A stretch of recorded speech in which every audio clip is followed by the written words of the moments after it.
राम राम राम हो राजा राम राम राम सीता राम राम राम राजा राम राम राम सीता राम राम राम। देने वाला कोई और है वो तो देता ही रहेगा। हमने दिया है जग वालों को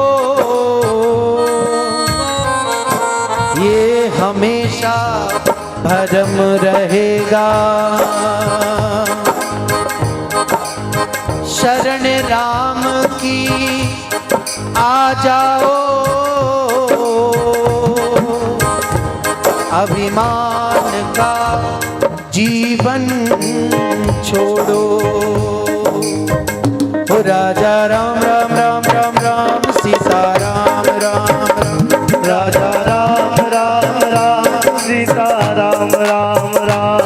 हो राम जी की चिड़िया राम जी का खेत राम जी की चिड़िया राम जी का खेत खाओरी चिड़िया भर भर पे सारी चिड़िया भर भर पे। हो राजा राम राम राम राम राम सीता राम राम राम राजा राम राम राम सीता राम राम राम। राजा राम राम राम सीता राम राम राम राजा राम राम राम सीता राम राम राम।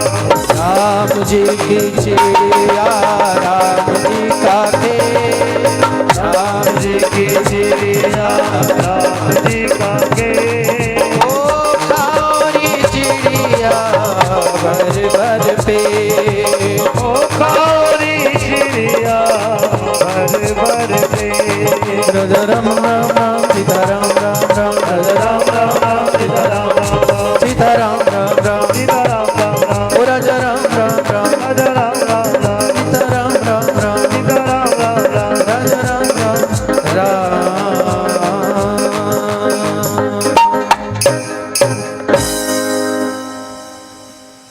सारे पशु पक्षी छोटे छोटे पक्षी जो थे अन्न दाना चुगने वाले वे सब भरत जी के सिर पर आकर बैठ गए। कोई कंधे पर बैठ गया और वे भी सब नाचने लगे। बढ़िया दाना खावे वहीं खेत में और वहीं नाचे। बोले ऐसा मालिक कहाँ मिलेगा। पूरे खेत के जो बोए हुए दाने थे बीज था वो सब निकाल कर खा गए पक्षी। अब कुछ दिन तक ऐसे ही चलता रहा। देखा कि फसल उग नहीं रही है, कोई पेड़ नहीं निकला अभी तक। अरे भैया भरत भाई तूने कैसी रखवाली की भाई कि एक पत्ता नहीं पैदा हुआ, एक वृक्ष नहीं निकला अन्न का। तो भरत जी ने कहा भैया मैं तो ऐसे ही रखवाली करता था जैसे करते। भाइयों ने कहा एक बार हमारे सामने करके दिखा। अब भरत जी तो भोले वाले, उन्हें किसी का डर नहीं। वैसे ही लोग मूर्ख कहती थी तो दुनिया से तो वो वैसे ही चिड़े बैठे थे तो उन्हें कोई डर भय नहीं था। बोले ठीक है हम तुम्हारे सामने भी कह देंगे। अब वही काम किया। भरत जी फिर चढ़े मचान पर और जो गाने लगे राम जी की चिड़िया राम जी का खेत और खाऊरी चिड़िया भर भर।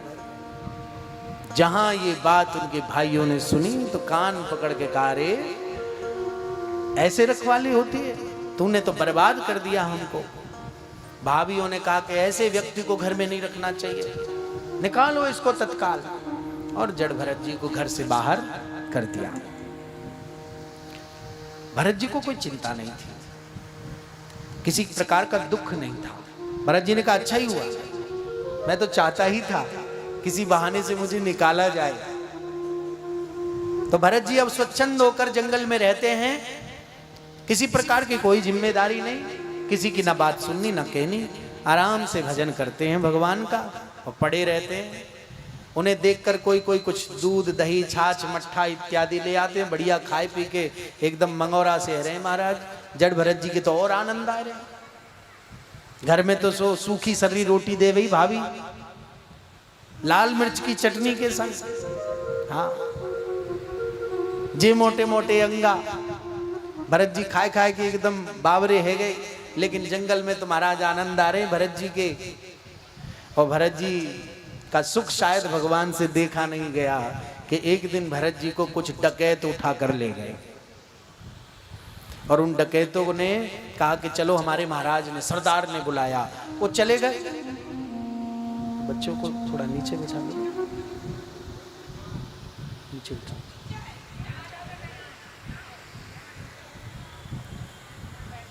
भरत जी पहुंच गए सरदार के पास और सरदार ने कहा कि अरे तुम ले आए? बोले हाँ ले आए। भरत जी ने कहा भैया बात क्या है, थोड़ा बताओगे,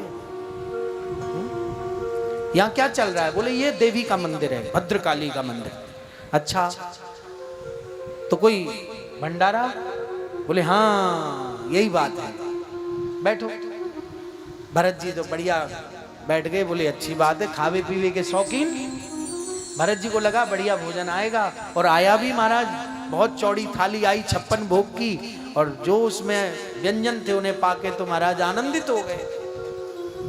और घी से भरे हुए लबालब मालपुआ जब सटकाए तो भरत जी तो महाराज मानो स्वर्ग में पहुंच गए हों। और श्री भरत जी को लगा कि भैया कितने अच्छे आदमी हैं संसार के लोग। मैं तो सोचता था कि ऐसे ही हैं सब, क्योंकि उन्हें अपने परिवार से ईर्ष्या थी ना, तो लगा दुनिया के ऐसे ही लोग होते होंगे। पर आज प्रशंसा कर रहे कितना बढ़िया आदमी है भाई ये सरदार। देखो मुझे बुलाया जंगल से, ना मान मैं तेरा मेहमान वाली पद्धति कि मुझे जानता नहीं पहचानता नहीं और फिर भी मेरी दावत हो गई। जरूर संसार के लोग अच्छे होंगे। लेकिन कुछ देर बाद ही जैसे ही भरत जी ने कहा अच्छा भैया भोजन कर लिया अब जाएं, तो सरदार कहता है असली काम तो अब है महाराज, कहां चल दी? भरत जी ने कहा अब क्या बचा है? सोचा होगा कि भोजन के बाद में दक्षिणा दी जावे या फिर मुख शुद्धि के लिए कोई पान वान खिलाता है, अपना अपना सम्मान होता है लोगों का। तो भरत जी ने कहा पान वान लेने गया होगा कोई, बैठ जाते अपन का क्या। भरत जी बैठ गए और थोड़ी देर में देखा दरवाजे की तरफ से चमकती हुई बिजली सी आ रही है, कुछ चमक रहा है और वो कुछ और नहीं था। देखा कि एक भयंकर आदमी काला काला सा और हाथ में तलवार लेकर आ रहा है। वो तलवार चमक रही है महाराज। भरत जी ने देखा कि भैया ये तलवार क्यों? तो सेवकों ने बताया कि महाराज सुनो आपकी बलि चढ़नी है। भरत जी बोले ओहो हमें तो पता ही नहीं था कि संसार के लोग ऐसे भी होते हैं कि खिलाते पिलाते हैं और फिर हलाल भी कर देते हैं। इसलिए खिलाया पिलाया? बोले हाँ महाराज इसीलिए खिलाया पिलाया। हमारे सरदार ने प्रतिज्ञा ली है कि उनके पुत्र होगा तो नरबली चढ़ाएंगे और पुत्र हो गया, अब नरबली चढ़ाने की बारी है। अब आपसे बढ़िया नर कहाँ मिलेगा महाराज, कितने सुंदर हैं आप। माँ भगवती तो प्रसन्न हो जाएंगी, भद्रकाली तो एकदम प्रसन्न हो जाएंगी। भरत जी बोले अच्छा ऐसी बात है, भद्रकाली की बलि ठीक है, तो फिर मैं तैयार हो जाता हूं। अब भरत जी देखिए जो संत जन होते हैं, भरत जी का मन देखिए कैसा हो गया। भरत जी को चिंता नहीं हुई, कोई डर नहीं हुआ। उन्हें जब पता चला कि भद्रकाली के लिए बलि चढ़नी है तो एकाएक तैयार हो गए स्वयं। क्योंकि संतों के लिए ये जो देह है ना, ये देह कपड़े की भांति है। वो जब चाहें तब इसे छोड़ दें, उन्हें कोई मलाल नहीं रहता। भरत जी को लगा एक जन्म और ले लूंगा, माँ भगवती के लिए बलि चढ़ जाएगी तो क्या हुआ। भरत जी आगे बढ़े, सिर झुका दिया और तलवार जैसे ही चमचमाती हुई उनकी गर्दन पर चली और जैसे ही मारना चाहा कि अचानक भद्रकाली की जो प्रतिमा थी उसमें विस्फोट हो गया और उसमें से भद्रकाली प्रकट हो गई, भयंकर स्वरूप वाली। खड्गम चक्र गदे सुचाप परिघान शूलम भुशुंडिम शिरा शंखम संददतिम करे स्त्री नयना सर्वांग भूषाव्रता। भद्रकाली के हाथ में खप्परे, एक हाथ में खड़ग है और उन्होंने जितने वहां डकैत थे ना सबके सिर उतार दिए, सबके रक्त का पान किया और भरत जी को कहने लगी माँ, माँ भद्रकाली, माँ भगवती पराम्बा ज्योतिष स्वरूपा जगत जननी, कि मैंने तुझे हाथ पैर दिए, तू अपनी रक्षा नहीं कर सकता था? जड़ भरत बोले, मां क्षमा करना, ये शरीर तो मेरा है ही नहीं, जो वस्तु मेरी नहीं मैं उसकी रक्षा क्यों करूं? आपने ये शरीर दिया तो ये वस्तु तो आपकी हुई भाई, जो देता है उसी की हुई ना। आप ये देह दिया, आपकी देह है, आप रक्षा करें अथवा मार दें, आप उबारें अथवा डुबा दें, आपकी इच्छा। मैं तो आपकी इच्छा से चलने वाला भक्त हूं। तो मां भगवती ने आशीर्वाद दिया कि जड़ भरत, तुम्हारा ज्ञान अलौकिक है और तुम अपने ज्ञान से सदा पूरे संसार को उज्ज्वलित करते रहोगे, ऐसा मेरा आशीर्वाद है। जड़ भरत जी महाराज फिर पुनः वन में आकर विचरण करने लगे कि तभी पुनः एक राजा रहुगण आए ब्रह्म ज्ञान लेने। जा रहे थे गंगा सागर, बीच में जड़ भरत जी मिल गए, क्योंकि उनका एक कहार बीमार हो गया था पालकी का, और उस बीमार कहार से चल नहीं रही थी। तो सेवकों ने भरत जी से कहा तुम चलाओ। भरत जी पालकी में लग गए और पालकी चलाने लगे। भरत जी को पालकी चलाना नहीं आता था, तो बार बार श्री भरत जी महाराज से गलती होती। राजा तो बढ़िया पालकी में बैठे और भरत जी महाराज जब चल रहे हैं, देखिए संतों का एक स्वभाव होता है कि वो ऊंट की तरह मुंह ऊपर करके नहीं चलते।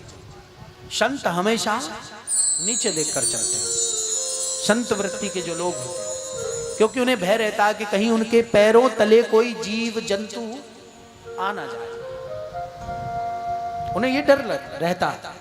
तो श्री भरत जी महाराज जैसे ही कोई जीव आए तो छलांग मारते, छलांग मारते तो पालकी में बैठा राजा रहुगण टकरा जाता। 2-3 बार ऐसा हुआ, रहुगण ने बहुत डांटा। तो जड़ भरत जी ने फिर संवाद शुरू किया, कहा राजन तुम किसे मारने डांटने की बात करते हो, तुम चाहते क्या हो?